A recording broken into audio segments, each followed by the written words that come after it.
Isu tabung haji kembali hangat apabila bekas Menteri di Jabatan Perdana Menteri Hal Ehwal Agama Datuk Seri Mujahid Yusof Rawal menegaskan bahawa pemberian hibah tinggi ketika institusi itu mengalami kerugian bukan sahaja tidak wajar, malah boleh menimbulkan persoalan dari sudut hukum, integriti dan amanah terhadap dana umat Islam. Ikuti kupasan lanjut penjelasan beliau dalam sesi Kini Jelas di Kini TV. Kalaulah kita duk dengar yang orang-orang UMNO khususnya dan orang-orang Melayu duk cakap, oh tak ada masalah, baguslah dividen dia bagi tinggi kepada umat Islam.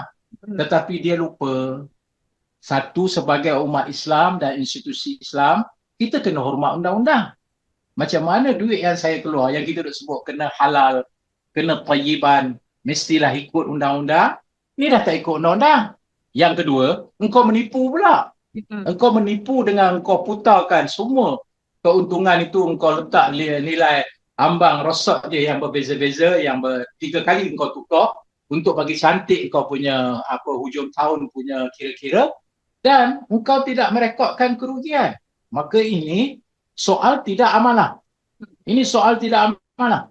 Maknanya you tidak amanah menjaga duit umat Islam. Dan yang ketiga, kesan daripada perbuatan kau itu akan meruntuhkan keseluruhan institusi umat Islam. Saya tanya kepada orang-orang UMNO khususnya dan orang-orang Melayu yang kata tak apalah bagi dividen, apa masalah. Tetapi apa piawaian dia?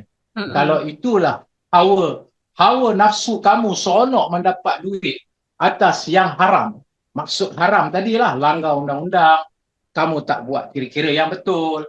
Maka sebagai umat Islam, di mana maruah kita menerima dividen seronok? Ye. Tapi kita tahu dividen itu tidak betul dan dia adalah satu penipuan.